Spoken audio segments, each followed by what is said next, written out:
morning, good morning. Welcome back to the channel. Welcome back to Legend Knows Football TV.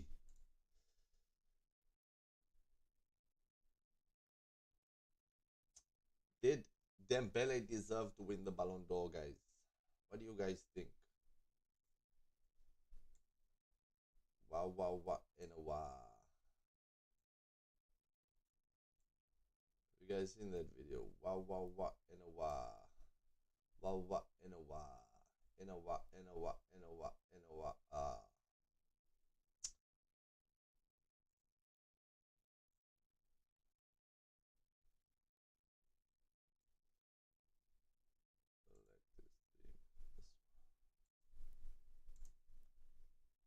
Wow, wow, wow, and a wow.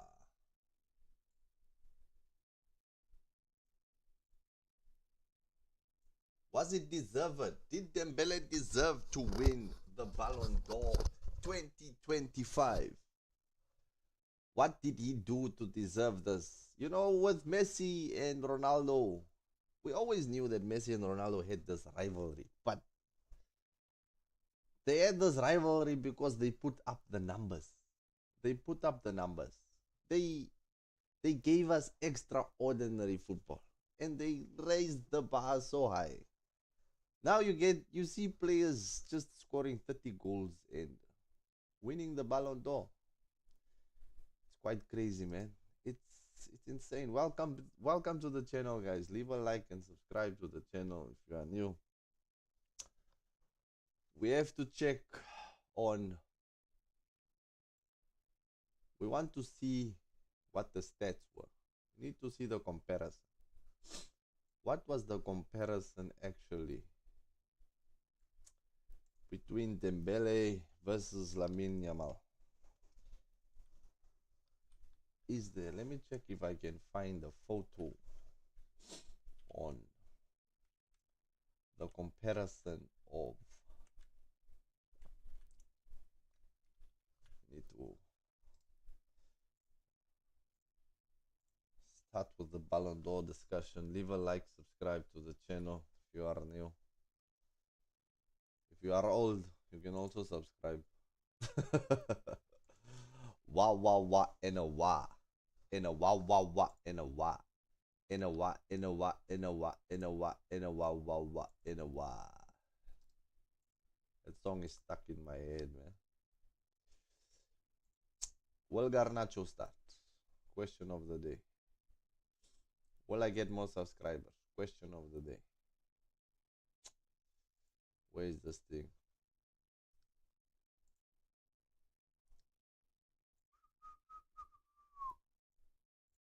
We have subscribed for 1 minute. You can be able to send the video. Are you bored? Do you want to sit and listen to while I talk to you? Today I'm going to be Indian.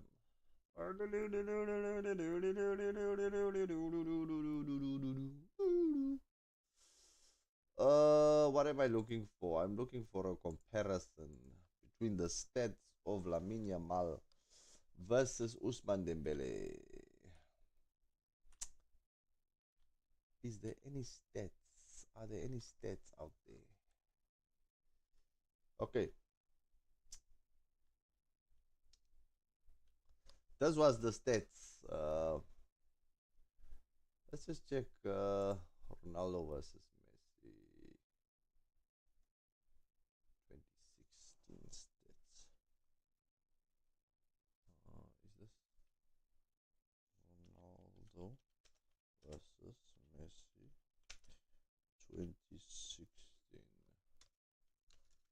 2016 stats. 2016 stats. Let's open this.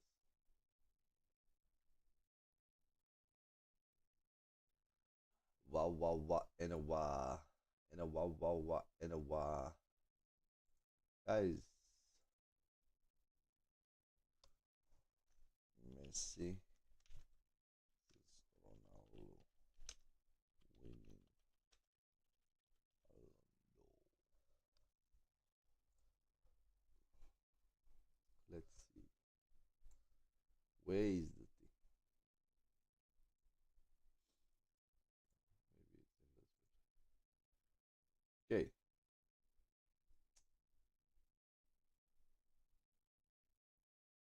When was this? 2016. I don't want that. Don't play. Don't autoplay.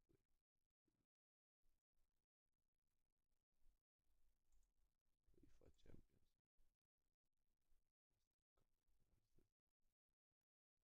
Details.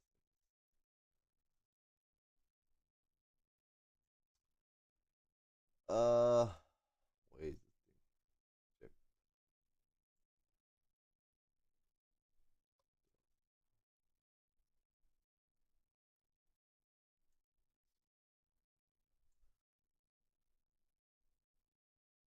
Yes.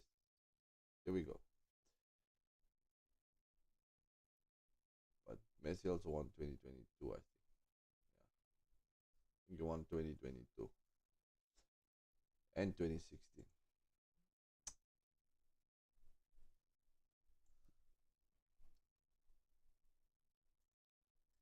Maybe this one is more. Wah wah wah in a wah. In a wah, in a wah, in a wah.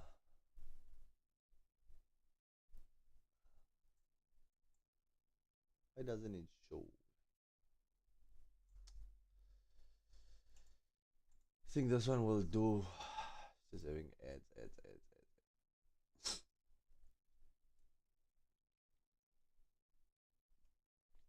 1, 2, 3, 4, 5.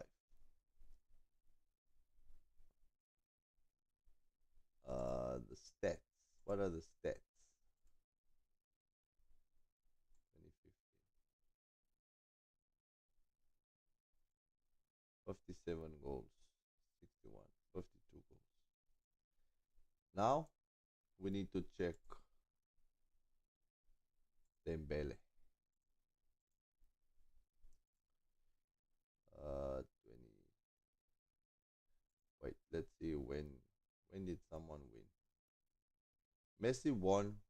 Ronaldo won 2008.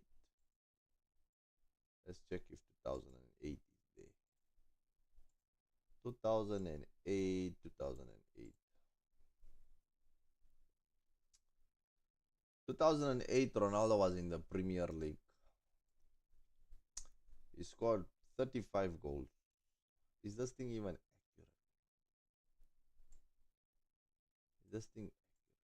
Ronaldo 2008 season. Ronaldo 2008 stats. Wow, wow, wow, in a wow.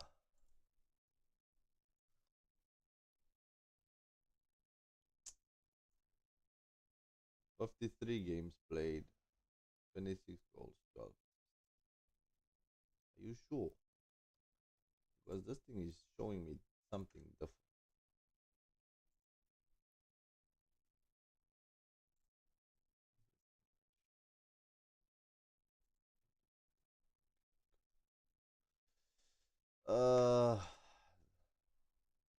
So many ads.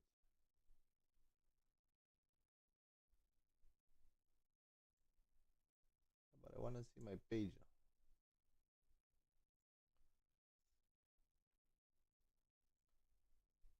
Tell me, Ronaldo only scored 26 goals, 8, 9 seasons. Meanwhile, this thing is saying he scored 36 goals and 12 assists. Okay, back to Dembele. Let's see what Dembele did. These are the winning stats of Dembele. It was, of course, it was for the what? 24-25 season. Dembele played 53 games, scored 35 goals and 14 assists. Minutes per goal 99.5. Minutes per goal contribution 71.4. Trophies 4. He won 4 trophies. Did Dembele deserve to win? Probably he did. Because if we had to look at the stats of 2016 when Ronaldo won, scored what 55 goals, 16 assists. So this is the new normal. You can score 35 goals, 14 assists, plus you win trophies with your team. And of course, you will be the Ballon d'Or winner. I think why Dembele has beaten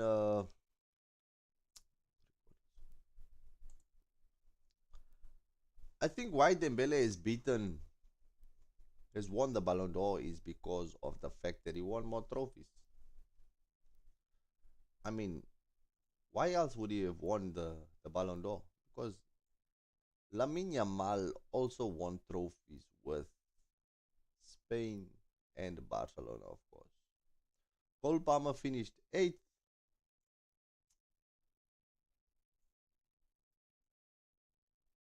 And this was Cole Palmer's stats. He's got 15 goals, 8 assists, 2 in the UEFA Europa League final, 2 goals, 1 assist in the Club World Cup final versus PSG. Man of the match in both finals, and that got Cole Palmer to a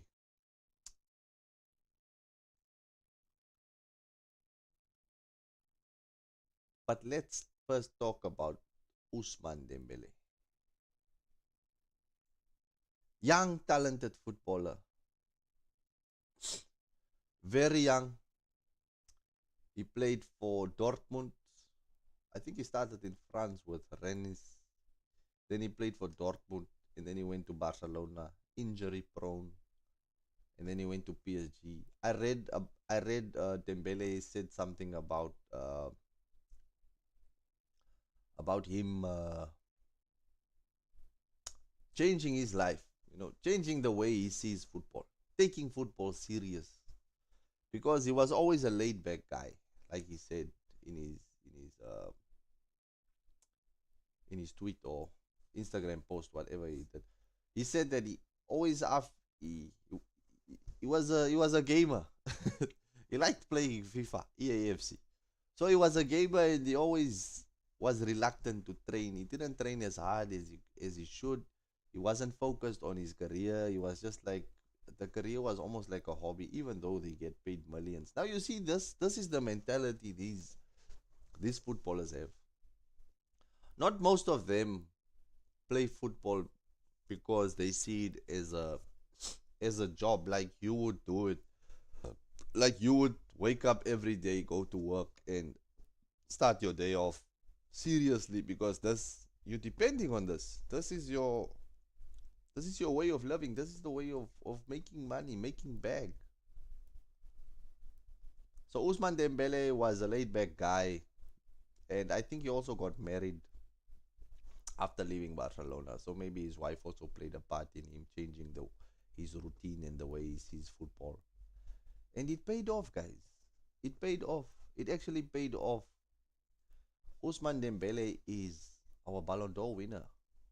He started playing serious. He started training harder, and that in return made sure that he didn't have any injuries, any unnecessary injuries. He was more consistent. He changed position. He went from the right wing to the to a more central position, almost like a false nine, dropping deep, linking up play with his wingers. Due on the right, Kvaratskhelia on the left, and of course you had Vitinha in the midfield with what's the guy's name? Can't get the guy's name. The other midfielder. PSG was a strong team.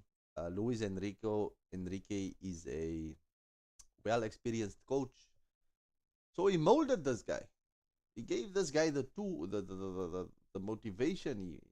I remember there was a video of Luis Enrique when he spoke with Kylian Mbappe directly, man to man, like a father speaks to his son. He told him, Mbappe, this is serious. If you want to be successful, if you want to reach the heights of Messi and Ronaldo, you have to take this serious. You have to focus. You know,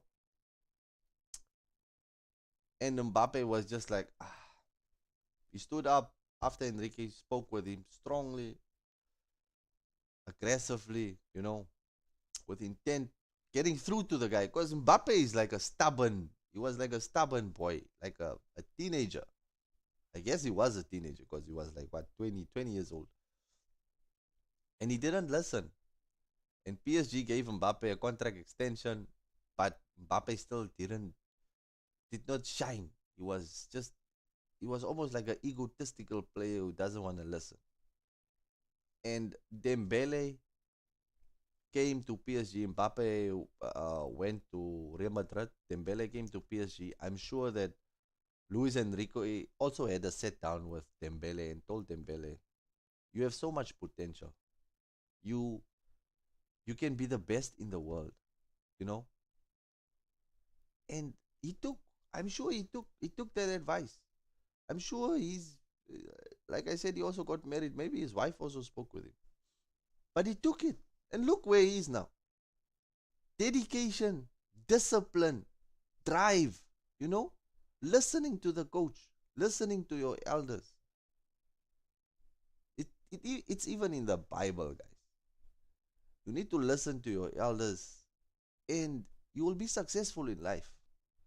And this is what I'm taking from this. This guy, he showed determination, he showed drive.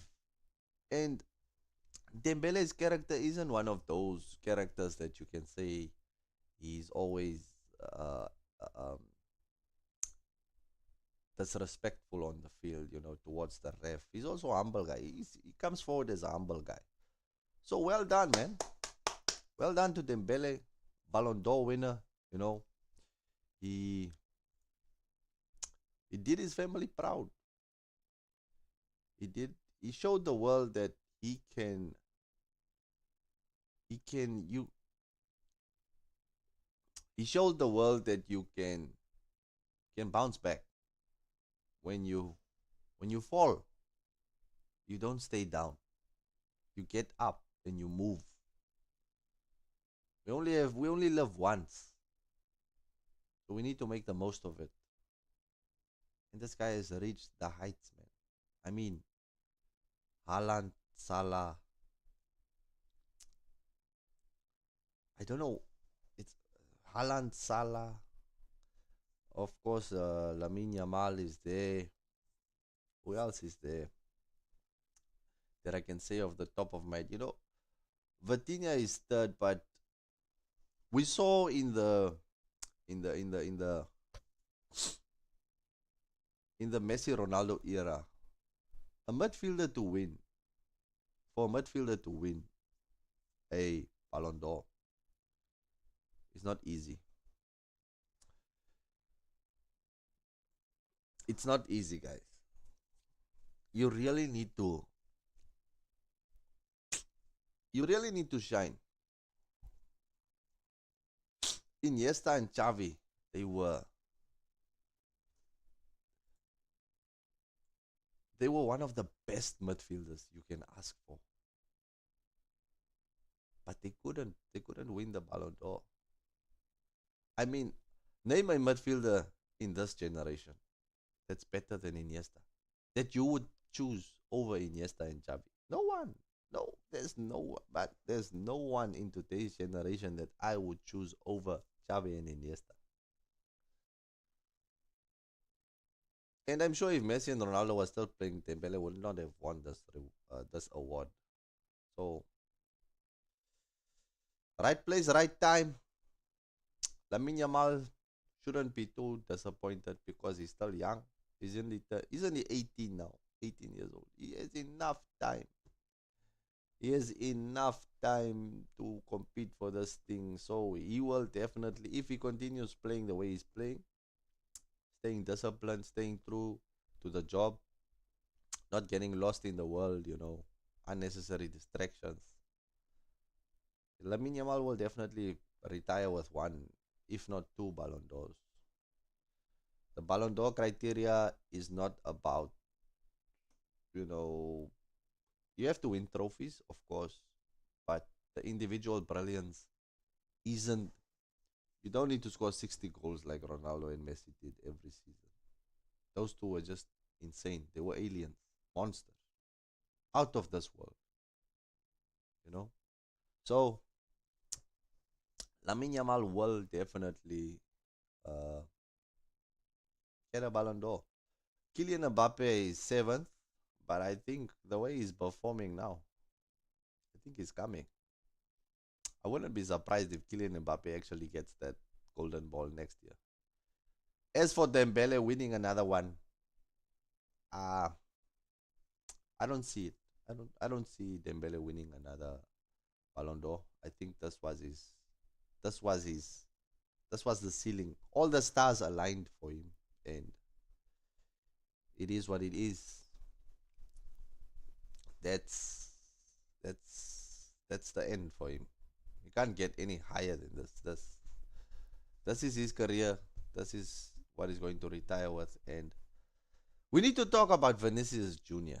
Vinicius Jr. ended up where was it 20th in the Ballon d'Or. It's a huge drop off, you know. It just shows you that there won't be there won't be players like Messi and Ronaldo again who dominates this individual rewards the way they have, you know. Vinicius Jr. It seems like he's just, you know, if you had to put Vinicius Jr. next to Doku, you won't see much of a difference. Go past the player, try and cross. I I never saw Vinicius Jr. as being extraordinary. Like when you bring on certain players, let's say Ronaldo is on the bench, you know, in his prime, like Vinicius was or is in his prime, and you bring on, you have to score, you have to. It's a must-win game. Whom do you bring on? You bring on Ronaldo or Vinicius Jr. Because if Vinicius Jr. is in the Ballon d'Or talk, we need to talk about him. We need to compare him to the greatest of all time, to Messi, Ronaldo, you know, Ronaldinho, Neymar. Even Neymar. Neymar didn't win the Ballon d'Or because he was in the wrong era. If Neymar was playing now, currently, in his prime, and Ronaldo and Messi wasn't there, Dembele would not have won this Ballon d'Or. Never. So it is what it is, guys. Dembele is your 2025 Ballon d'Or winner. Lamine Yamal second, Vitinha third, Mohamed Salah fourth. I think Mohamed Salah, if he was a European, I'm just saying, I'm just saying, if he was playing for a top European nation, he would have won this because he would have been competing for the club for the World Cup, like semi-finals, finals, you know, and because Salah can only do so much with Liverpool, can only do so much, and he has been doing it season in, season out, scoring goals, assisting, scoring goals, assisting, scoring goals, assisting. There's not much more he can do. He won the Champions League with Liverpool. He won the league. What more can he do to win this Ballon d'Or? He just needs to win the World Cup, but he won't win it with Egypt because Egypt, you know, African teams, they don't have that quality to progress. Most of our good players, anyways, African good players, anyways, went to European teams. So yeah, that's your list. Akraf Hakimi sixth. I surprisingly that is actually there because, like I said, that X factor, that extraordinary factor, to be on this list. You can say Cole Palmer has that factor. We all know Cole Palmer is a. He looks lazy. He looks laid back, but he glides with the ball. He moves like, you know. You would want. He's good on the eye. When you watch a player like Cole Palmer, Eden Hazard, Ronaldinho, Neymar, there was uh, there was another Lamine Yamal is also that type of player. There was another player he played in the Premier League long ago. What was his name? But he was very skillful. And I think That also needs to be a criteria, not just. I know, I understand that um, football is about scoring goals, winning matches, but you also want to be entertained. You know, you want to be shown. Other guys. But yeah, this is your list. Cole Palmer finished eighth. Donnarumma ninth. Donnarumma was just chopped by Martinelli in the Premier League. So,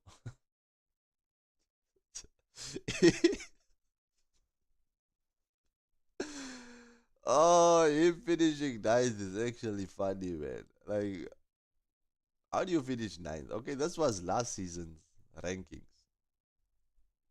24-25 season Ballon d'Or, this one. But Donnarumma, ninth. And Martinelli came off the bench and chopped him. João Pedro chopped him at the Club World Cup. Come on, guys. Let's be serious. Nuno Mendes, he was Castro outran Nuno Mendes. He exposed him.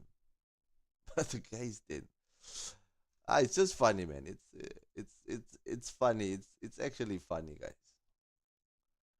Well done to Dembele. He deserves. He was in the right place at the right time, and he got the Ballon d'Or. It's still unreal. It's still unreal. I'm a guy of the Messi Ronaldo era, and it's for me it's still unreal to not see one of them up there. It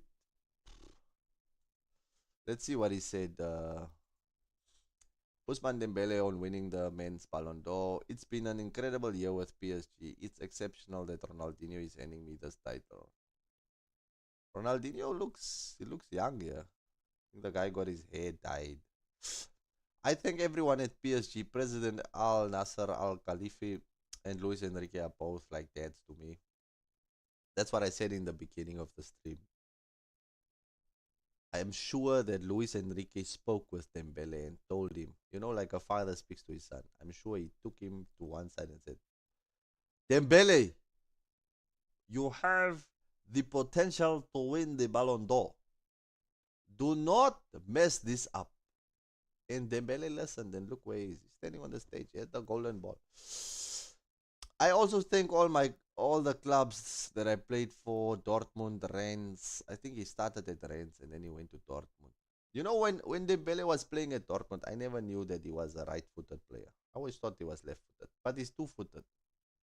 He can score with both feet. Barcelona. I was with great players like Andres Iniesta and Lionel Messi. The Ballon d'Or wasn't a goal in my career, but even he can't. Even Dembele can't believe that he actually won the Ballon d'Or. The Ballon d'Or wasn't in my career a goal in my career, but it's exceptional to win. I worked for the team to win the Champions League and to be thanked with a trophy like the Ballon d'Or makes me very happy.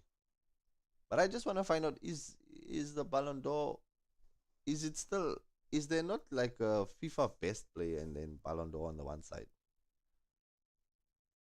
Because it was at first it was a FIFA Ballon d'Or or something, but now it's just a Ballon d'Or. So the FIFA best men's player of the year, is it still depicted by the Ballon d'Or? I don't think so, man. But that's enough about the Ballon d'Or.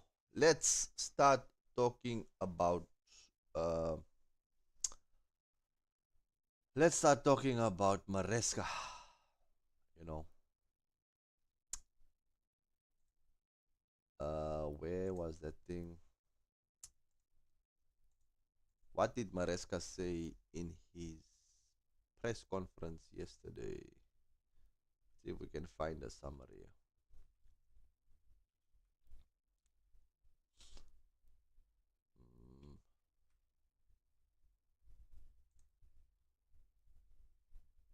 Enzo Maresca.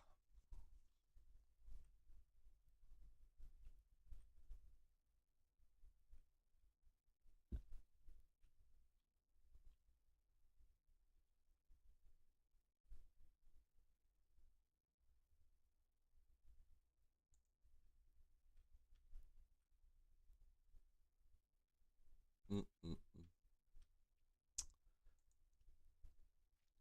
Carragher also had something to say about Chelsea. Where is this thing? Jamie Carragher, my big problem with Chelsea is not to do with Maresca as such. It's the 3.5 years with the money that's been spent, and you turn up at Old Trafford with that goalkeeper and those centre backs. So it makes, you know, Jamie Carragher doesn't like Chelsea. But this kind of,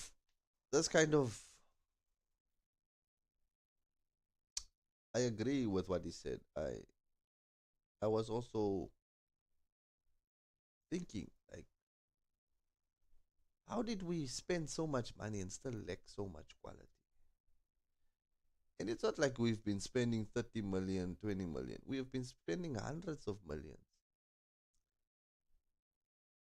We Chelsea fans, or me personally, we banter about Florian Wirtz not hitting the ground running, but we have we have our two midfielders, centre mids, is almost worth 200 million, or they are worth 200 million. That's what we bought them for. But the one midfielder's name is Enzo Fernandez, and he's not doing the job. He's inconsistent. Imagine if we had Lampard. Like, don't want to talk about history, but Enzo Fernandez strikes me as a Lampard type of player, but he doesn't contribute to goals as much as I want him to. Because I expect him to take shots. I expect him to make that late run into the box and to score. He had a late run into the box against Manchester United, but he took a touch and the ball just fell off. And we need to invest better, man. We need to. Our club, what is the objective of this club? Is it to make money or is it to win trophies? These guys can just come out and say, the owners can just come out and tell us that, guys, we are the Chelsea owners and we are here to make money. We are not here to win trophies. And then I can just say, it's fine. I will not I will not care about winning trophies also, because the owners told me that we are not here to win trophies, we are here to make money. So I don't have to, I can give up. I can't put my hope in this team. Because why should I put my hope in a team that's not there to win trophies?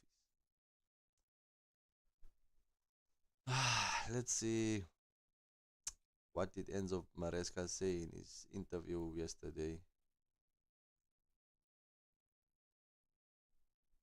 Maresca says he is very what?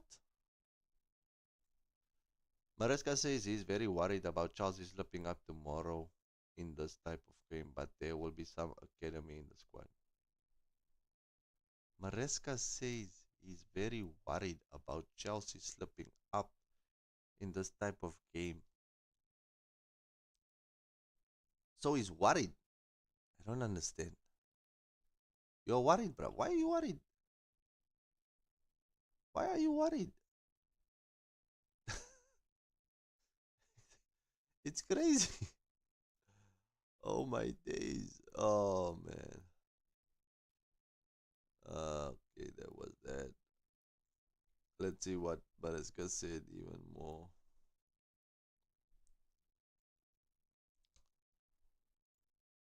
Maresca, I'd love to rest Dawson and Trev. The problem is that we also have West Fofana playing after a long time. So if we rest Dawson, if we rest Trev, and if we rest West, probably I need to play some part of the game.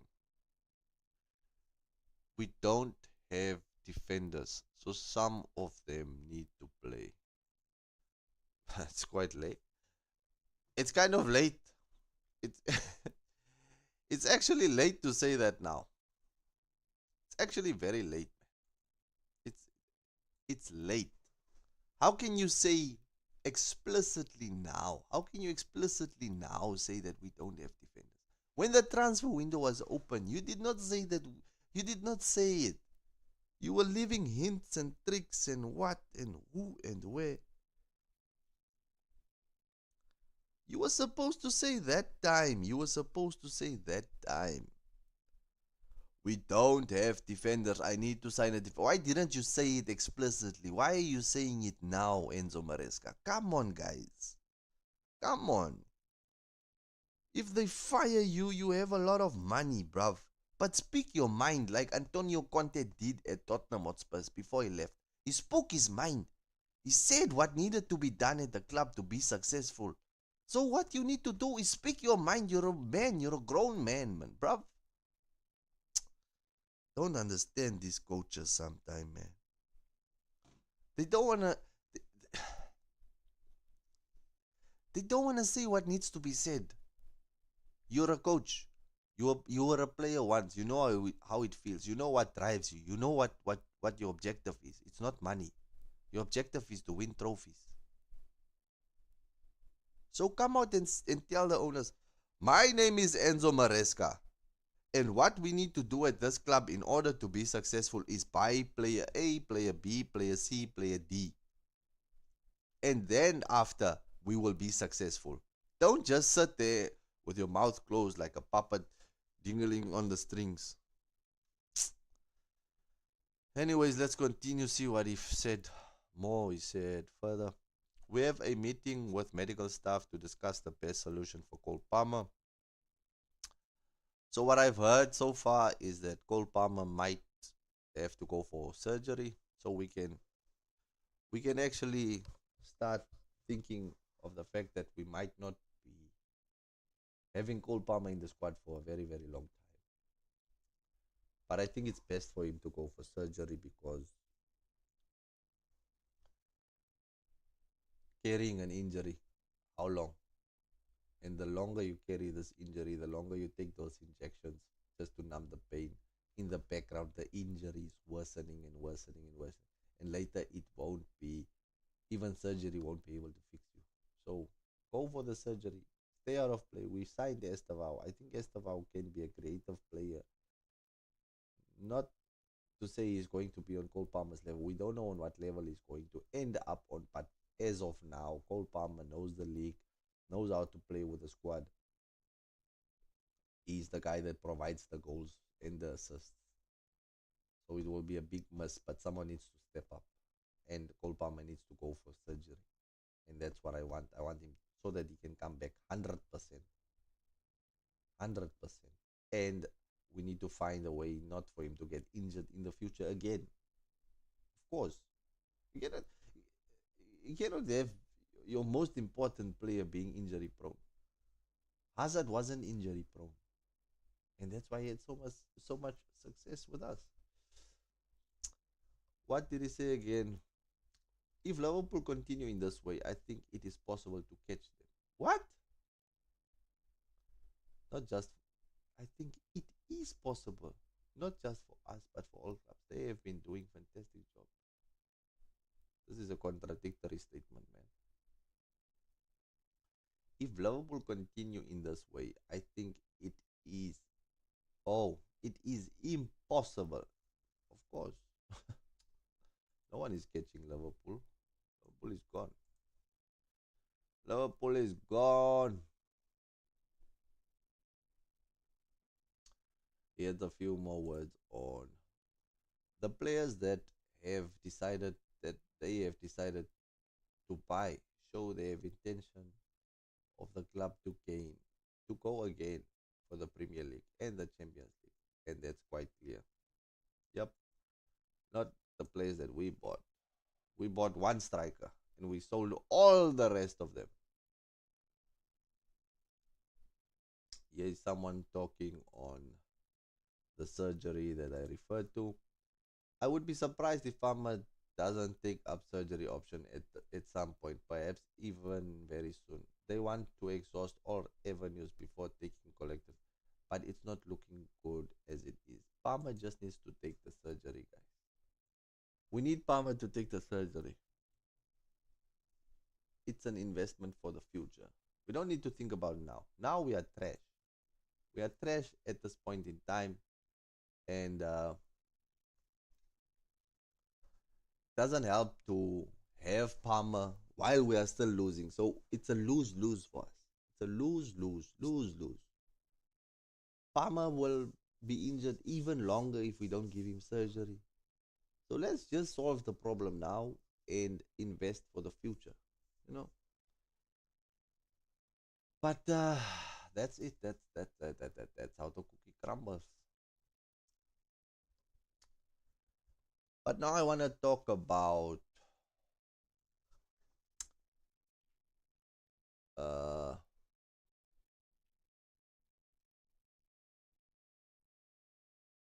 Chelsea. Let's talk about Chelsea's squad depth.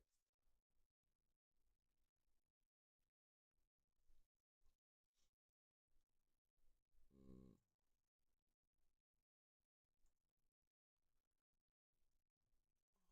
wait, not this one. Maybe this one.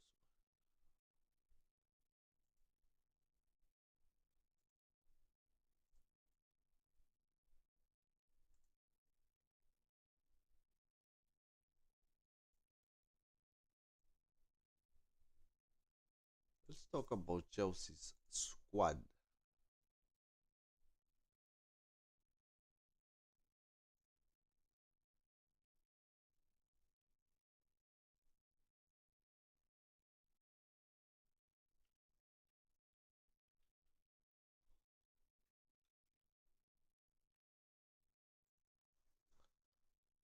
Do we really think that Chelsea has what it takes to even go for the top four this season? I'm starting to doubt this team. I'm starting to doubt this. Starting to doubt this team.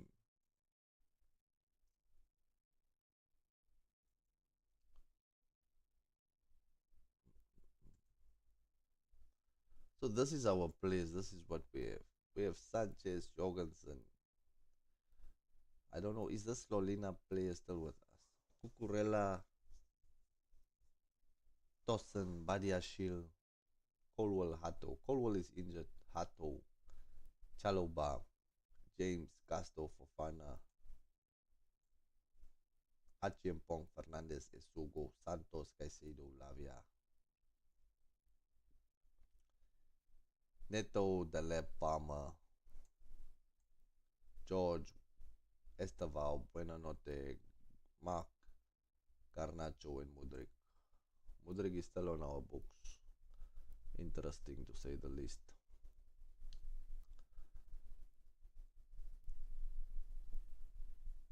But do we really have enough quality in this team? Do we really have the players that can break down a team and score goals? Personally, like I said, I'm starting to lose hope in this team. I'm starting to doubt this team. Starting to think that we didn't do enough.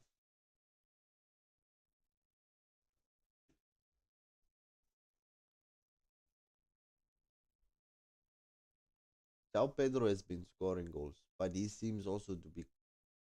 He tried his best against Manchester United. João Pedro tried his best, but still failed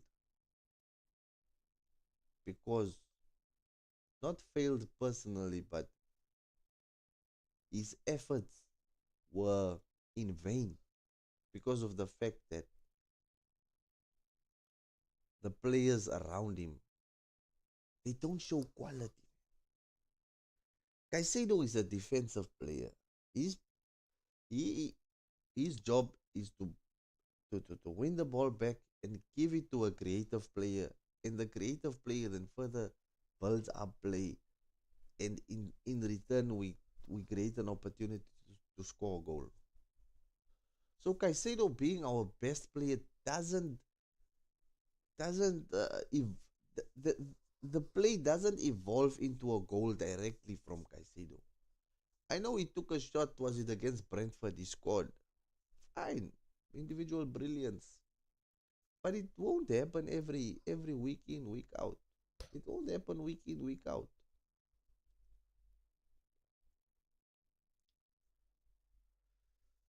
So that's what it is, guys. Like, I don't know, man. I really don't know. Most of the time when we have the ball in wide areas, there's no one in the box. There's no striker in the box. Fine, Jao Pedro is the one that's on the wing. Whom are we going to cross to? So what I think what needs to happen tonight is that we have to change the whole team. The whole team needs to change. We have to change the whole team. We have to change the whole team. Where is this?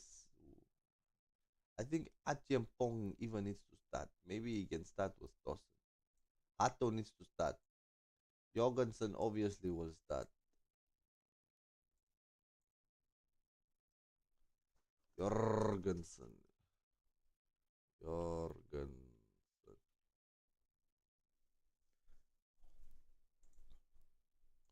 Jorgensen needs to start. Caicedo needs to go off. Santos needs to start. Uh, is Buenanote maybe Dawson also off? Badia Shield on. Gittens needs to start. Neto off. Garnacho maybe plays as a striker. Estavao there. Who else is there? Is Buenanote even uh available? Maybe Estavao there. Buenanote is the 10. Is Lavia is guys is Lavia back? But he was talking about academy players that might start. But Esugu is injured. Castro will obviously start at right back. We need to change the whole team. The whole team. The lap is injured. Just put him one side. Put those guys one side. They are injured. These guys are injured. Injured, injured, injury play. Put them there. Maybe we get a midfielder, academy midfielder. But this is the team that needs to start. We need to start a whole different team because he was talking about resting players. So we need to start this team. Castro, Achepong, Badiashil, Hato, Santos, Gittens, Buenanote, Garnacho, Estavao. Garnacho can play as a false nine, or maybe even Gittens can play as a false nine because I feel like Garnacho is more deadly on the right wing. Like we said, seen with the transition of Dembele, maybe Gittens is that type of player. Maybe he can play up front. Maybe we can try. Maybe we can mold him. Maybe we can change him to be that type of player that changes from uh, um, a winger to a more central attacking player, more central like a striker, false nine, that type of player. But that's it, guys. That's our team. That is our team, and we also have injuries. The injury struggle continues, and there's nothing we can do about it. The struggle is real at Chelsea. Is Maresca the right man for the job at the end of the day? That's a question we also need to start asking. Is Maresca just an average coach?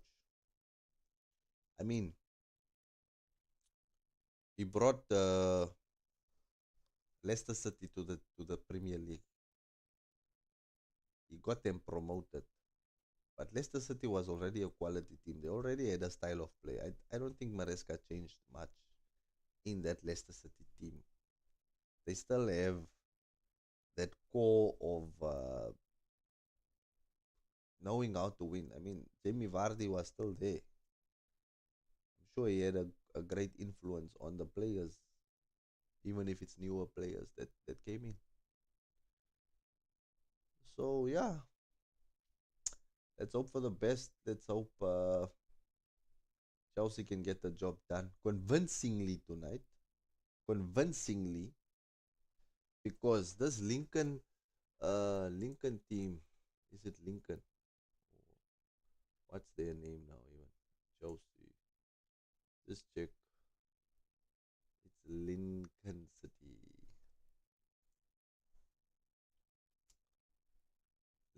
Lincoln City. Where are they?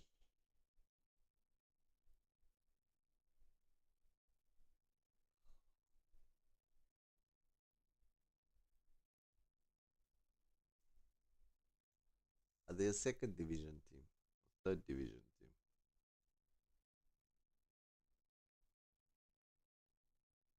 Lincoln City.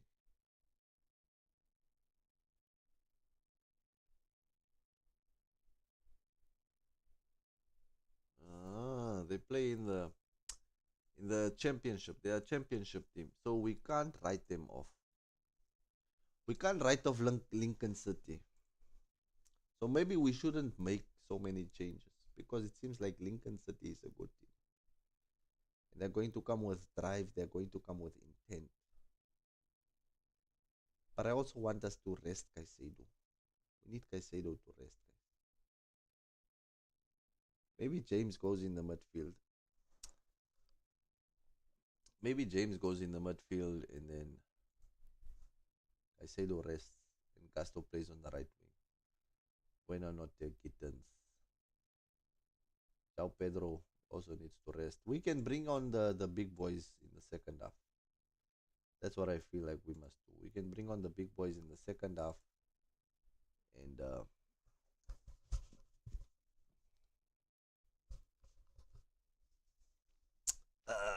that's my that's what I think should happen. It's also, of course, it's also an away game for us. It's an away game for us, and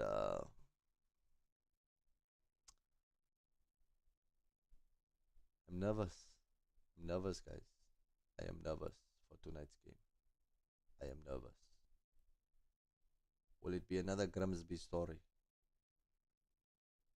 where Manchester United lost against Grimsby? But they even lost against a Grimsby. If you had to do the math, Man U beat us, Grimsby beat Man U. It means that Lincoln City will beat us. But it's not that simple.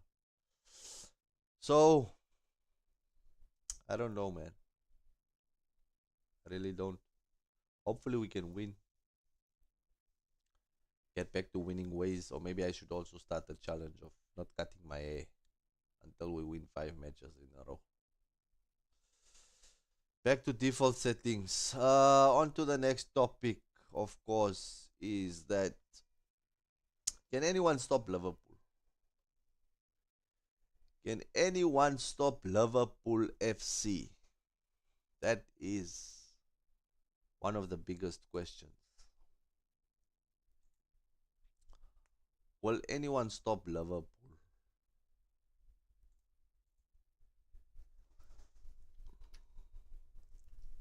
At this point in time, it doesn't look that way.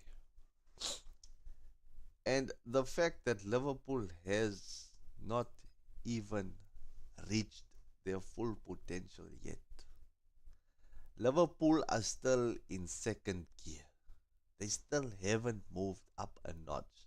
They still haven't introduced Alexander Isak, fully fit, fully focused player. You know the Isak that was scoring week in, week out for Newcastle? That Isak has still not arrived at Liverpool. So, Liverpool is still not at full throttle. They're still idling, still warming up. And even while they are warming up Liverpool, even while Liverpool is warming up, they, they have 100% record.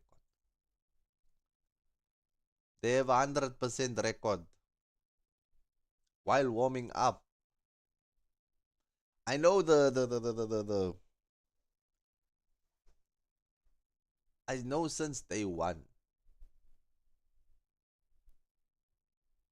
Like I said, they are still warming up. So since day one, they haven't shown that they are that cutting edge. But they've won. They got the jobs done. They scored one more goal than the opposition. They got all 3 points. Liverpool is sitting top of the table. Top of the table, 15 points. Goals for, they scored 11 goals so far. Goals against, they conceded 5. They actually conceded more goals than the teams below them. So it means they have a certain defensive frailties. But still, it doesn't matter. Liverpool seems like they will go all the way. They will eventually lose. I don't think that they will continue winning like invincible. I don't think they will have an invincible season. But what happens when Isak becomes fully fit, fully integrated into the team? When Florian Wirtz starts hitting those levels that he had at was it was it Leipzig, and we saw Soboslai, diverse player. So Liverpool getting injuries, Soboslai can just slot in. No pun intended. Allison, good goalkeeper. Konate and Van Dijk, two big physical fast defenders. They conceded goals, but still, you cannot play long ball against them. They can track back fast. They can head the ball. They can score goals from corner kicks. So Liverpool look like the real deal, man. If you had in the beginning of the season, I said we can go band for band versus Liverpool, but so far, what I've seen, we can't even score from open play. We scored a few goals, but I'm still not convinced, man. So let's check the fixtures of Liverpool that's upcoming. Of course, tonight they play against Southampton. It's a home game for Liverpool at Anfield. I think they're going to win. Crystal Palace. Crystal Palace has shown that they are very defensively rock solid. So will Liverpool struggle against them? Maybe. Maybe that's one of the fixtures that you can say Liverpool might drop points. And then they play Galatasaray in the Champions League. Galatasaray is Osimhen, but I think Osimhen is also injured. So Liverpool, it's an away game for them. Will Isak start? Will Isak be fit? We don't know. Not fit to say that he's injured, but just match fit, 100%, running at full speed, running at full concentration. I think Liverpool will win that match. And then, of course, Liverpool plays against us, Chelsea. With the defense that we have, our defense is not world class. Let's be honest. Our defense is not world class. 4th of October, Saturday. It's in 2 weeks' time. Will we face a Liverpool side that finally switched up? A Liverpool side that is not idling anymore, but that is going full out, all out against us. It's going to be tough, guys. And then they face a Manchester United that's operating at low levels. But they still beat us. Manchester United still beat us, even while they're operating at low levels. I think Liverpool will get the job done there, and then it's back to the Champions League again. Personally, and with the luck that Liverpool has, with the luck, they create their own luck. You know, it's like Diego Jota is there in spirit. He's there. Rest in peace. So Liverpool, when will they lose? Maybe against Real Madrid. I think Liverpool will lose. Man City, we saw We saw Pep Guardiola playing negative football, park the bus football this weekend. So, but we will get to them in a few. Let's first finish up on this Liverpool story. Is that Liverpool look like the real deal? They look like the players that they've signed is quality. The only way we think that Liverpool might be able to not run away with this title if they get injuries to both Konate and Virgil van Dijk. Who's going to slot in for those two? And what are the chances? What are the odds of that happening? Zero to none. Zero to none. So Liverpool is the real deal, guys. I pegged them to finish second. It was a biased prediction. I put my team first, but Liverpool, who's going to stop them? Arsenal couldn't stop them. Arteta got his tactics wrong. And they're sitting pretty at the top. Pretty at the top. Pretty at the top. 15 out of 15. 1-5 through none. 15 out of 15, guys. Liverpool wants to run away with this league.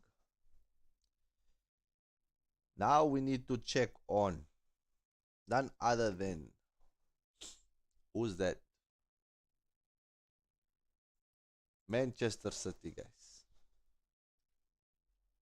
What happened to Manchester City? What happened to Manchester City? Did teams finally figure out Manchester City? Did they finally find the kryptonite of Man City, of Pep Guardiola? Or did Pep Guardiola just inherit a good team and it was inevitable for them to win 4 Premier League leagues and a Champions League, regardless of who was the coach at Man City? Because Man City once looked unstoppable, but now Man City, when you play against Man City, you have that optimism to say that you can beat them, because defensively, if you attack Man City, if you win the ball against them and you attack them, they look nervous, they look shaken, they look like a team with fear, like they have fear in their eyes.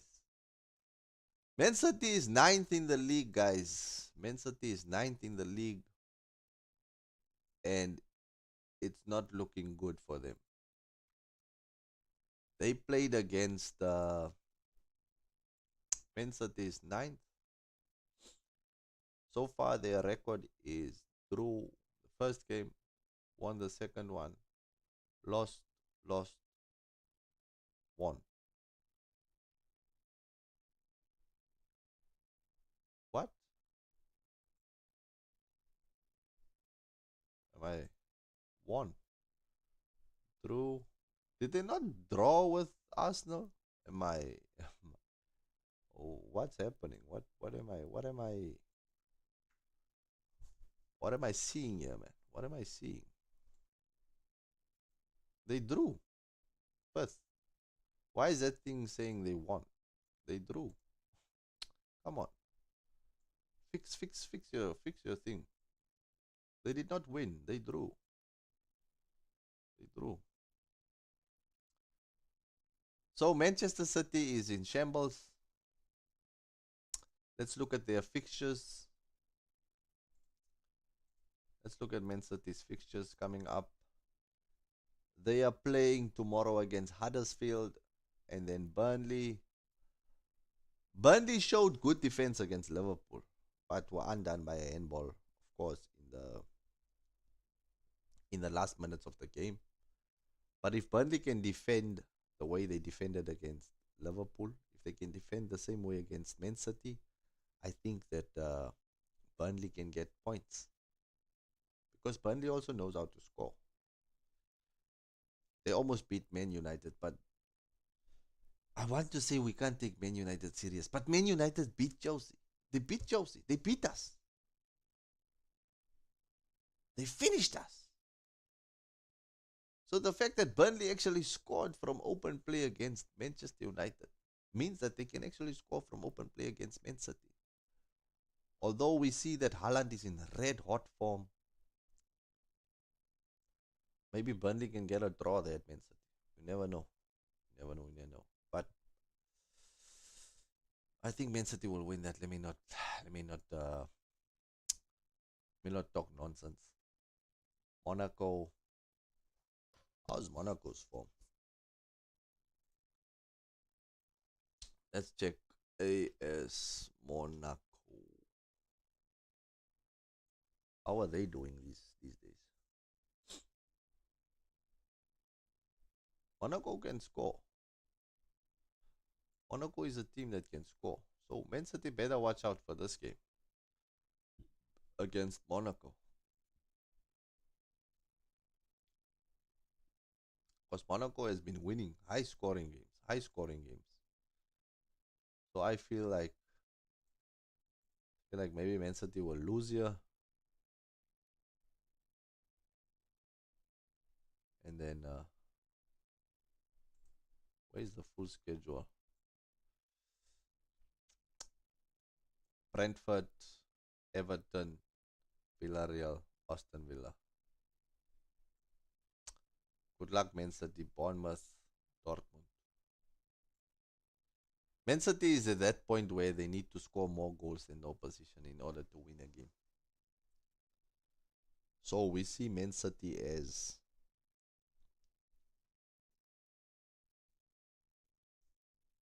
we don't see them as the unstoppable force anymore.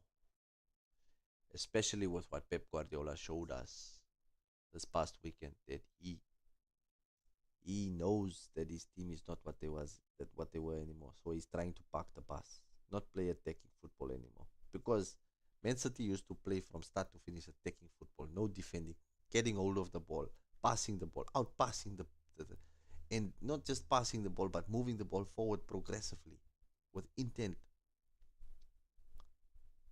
finishing teams, demoralizing teams. But they couldn't do that against Arsenal. So I don't see Man City. I still leave Man City on the third on the log. I'm gonna leave them there, and we don't see Man City as a threat. We don't see them as a team that will challenge for the title. We see them as finishing top four. So those are my thoughts on Manchester City, and yeah, let's leave it at that. What about Arsenal FC? Let's talk about Arsenal. Let's let's see what Arsenal is all about. Arsenal FC.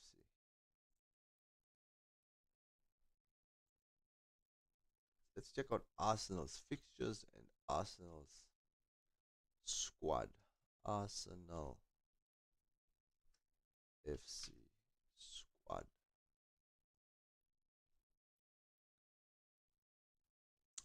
How does the squad look? How does Arsenal's squad look? Check out the squad of Arsenal. Raya and Kepa. Saliba, Masquera. Masquera is actually a good signing. Saliba was injured, but Masquera slotted in quite well. Did the job, did a job that he was asked to do, and he managed to. Incapi still hasn't played, but he came from a team that he was performing at, so he's a good. Look at this, look at this guy, look at this. This is a title-winning defense. Look at the midfielders: Odegaard, Nogard, Noaneri, Rice, Zubameni, Marino. We saw that Zubameni can also score goals. He has an odd goal in here and there. You find those games where you struggle to score and then someone just steps up out of the blue and is that type of player that can do it. Marino, we know he can also score. Uh,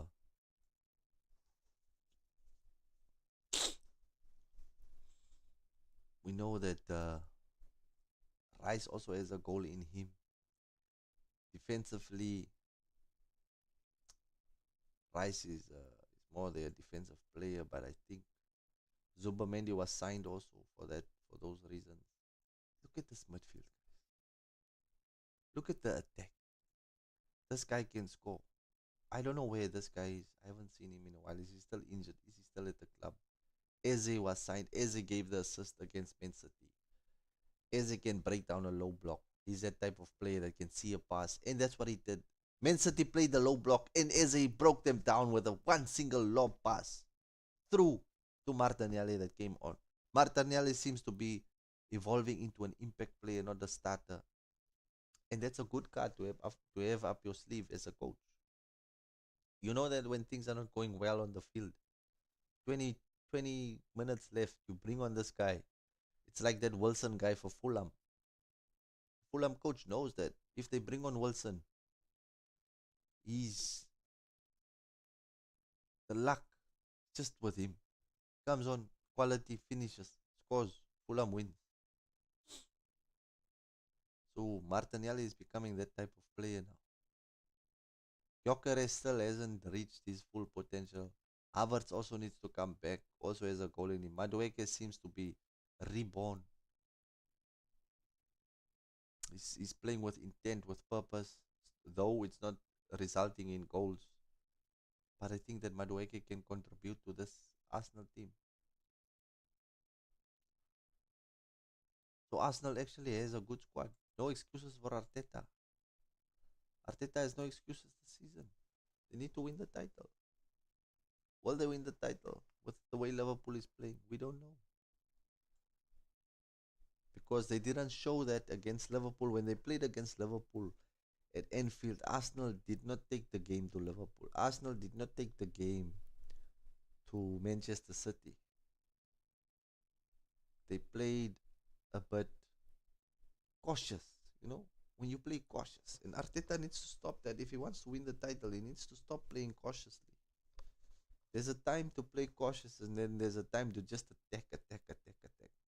And when you play against City, when you play against teams that you know the defense is weak or is a bit fragile, you just attack, and they will crack under pressure. This weekend, they are going to play against Newcastle. Arsenal versus Newcastle, and then Olympiacos in the Champions League. West Ham, obviously, that's going to be a win for them. Against Newcastle, I don't know, maybe a draw, but I think the quality will just shine for Arsenal. I think the quality will just pop through for Arsenal there. What happened to Newcastle this past weekend? I think they also drew. Yeah, they drew 0-0 with Bournemouth. Newcastle couldn't score at Bournemouth. So I don't see Newcastle doing anything. But it's at St. James's Park. Arsenal away game at St. James's Park. 5:30 kickoff. A late kickoff. The crowd will be buzzing. Will Arsenal be able to handle the pressure? Maybe that's going to be a draw for them. Drop more points. And then Champions League, West Ham, they need to win. Fulham, it's a must-win game. This is where Arsenal lost the plot last year. They couldn't finish off these small teams. They couldn't finish off your West Hams, your Fulhams, your Wolves, your Crystal Palaces. That's where they can't play cautious. That's where they need to attack. Go full out. If you want to win the league, you need to demolish these small teams. So that's what I feel. I feel that's where Arsenal can go. If they want to win the league, beat smaller teams, beat the odd bigger team here and there. Otherwise, Arteta, no league title for you if you don't do that. You have enough squad depth. You have enough players. No complaints anymore. Odegaard is injured as they came in. Saka gets injured. Madueke comes in. Gyökeres gets injured. Havertz can come in when he's back. If Havertz gets injured, Gyökeres obviously is there. Trossard is there. Martinelli is your ace that you can bring off of the bench. I don't think Arsenal has no excuses this season. They need to go for it. They need to go for the title. But we will see. Only time will tell how the league is going to pan out. But as for the title contenders, I think it's between Arsenal and Liverpool. The rest of the clubs still look like they won't be consistent. It will be flip flop, flip flop, flip flop. So yeah, that's it, guys. Leave a like, subscribe to the channel if you are new, and we shall continue looking at this football. Thank you for those that tuned in, and I shall see you in the next upload. Stay safe and God bless. Cheers.